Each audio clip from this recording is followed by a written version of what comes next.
So ayan, meron na naman tayong another client na pupuntahan. Punta tayo ng Binangonan, Rizal para mag-install ng ating Android head unit. Mitsubishi Adventure yung gagawin natin doon. Kaya tara, let's go, samahan nyo na ako.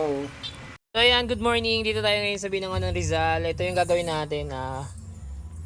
Mitsubishi Adventure, papalitan natin ng Android head unit. Ito, naka-blow punk siya. Tapos sa likod may targa na amplifier.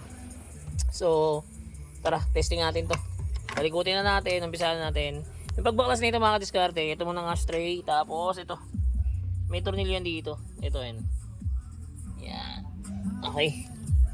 Nabaklas na natin siya.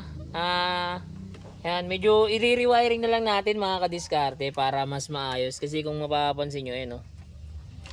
Para tayo may pansit palabok dito with carbonara. Yan. Tara, ayusin na lang natin siya. So ayan mga kadiskarte, tapos na tayo mag-install 9 inches Android sa Mitsubishi Adventure. Then nag-avail din sa atin si bossing nito, yung front dashcam. Ito yung front dashcam natin mga kadiskarte. Yan. So ayan, recording na yan, pwede mo na i-replay yan. Yan.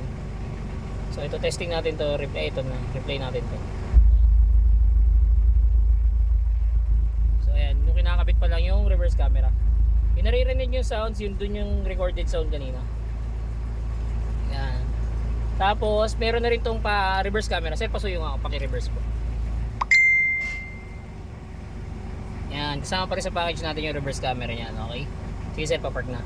Tapos pwede ka na rito mag-Waze, Netflix, YouTube, Google Map. Meron na rin tong Apple CarPlay and Android Auto na tinatawag. Sa mga gusto pong mag-avail niyan, drop message lang. Don't forget to like and follow na rin. Salamat!